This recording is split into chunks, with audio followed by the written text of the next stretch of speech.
guys! Welcome back to Bona's Kitchen. Today, we will make one of my favorite Filipino delicacies, the Suman Malagkit or Budbud in Bisaya. Suman Malagkit or Budbud is a simple sticky rice delicacy that is very popular in the Visayas region. Are you ready? Let's get cooking!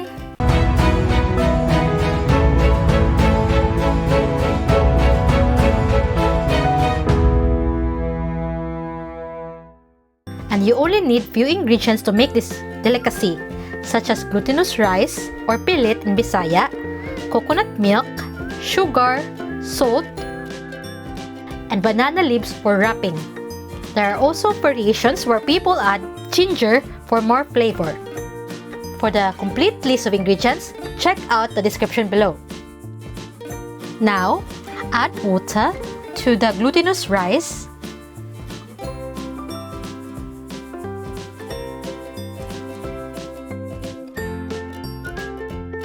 And let it sit for 1 hour.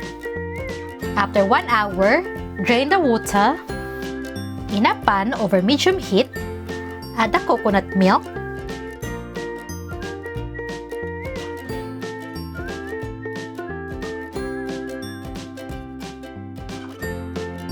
sugar, salt, and stir them together.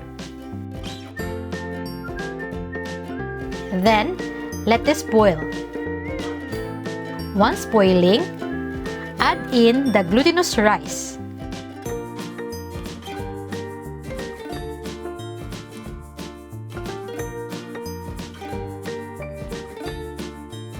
Occasionally stir it.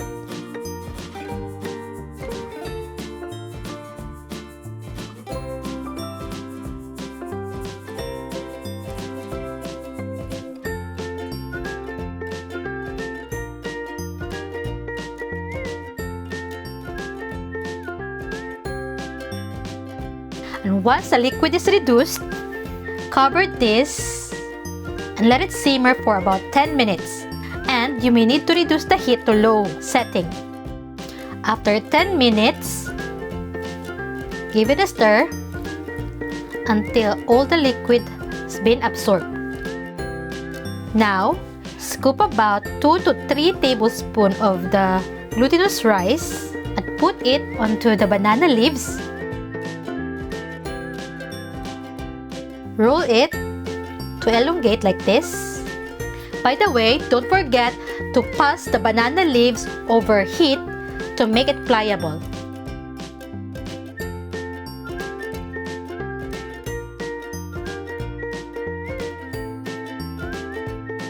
Fold.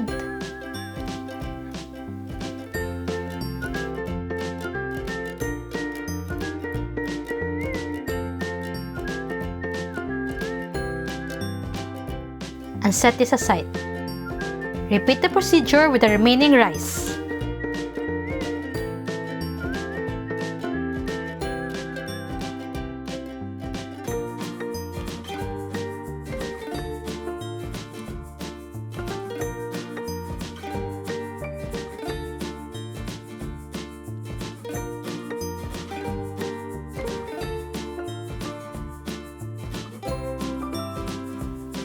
Now, tie 2 of the suman together using a banana leaf strip.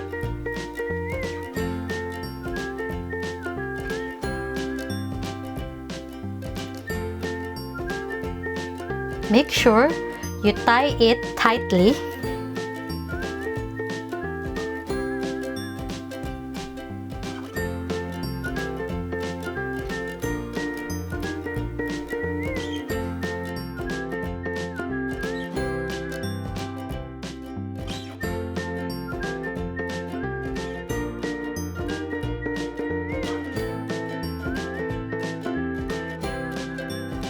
And repeat the procedure with the remaining suman.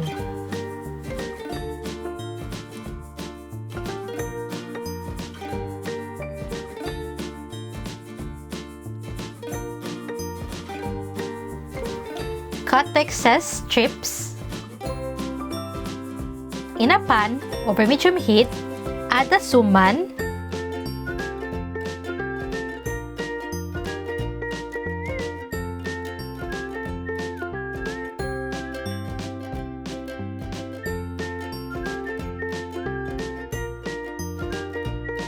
Then, fill it with water.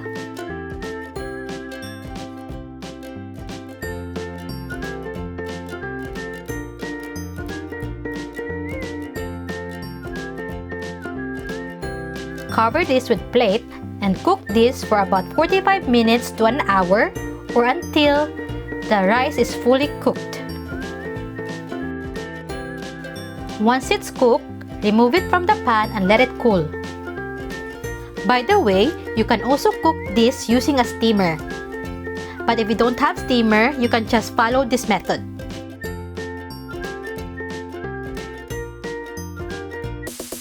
And here's our finished product! Suman is best served with latik sauce or paired with hot chocolate or sikwate. I hope you'll give this recipe a try.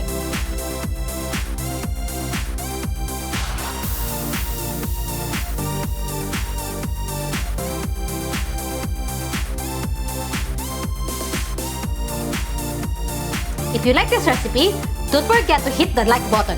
Thank you for watching and see you in the next video. Bye!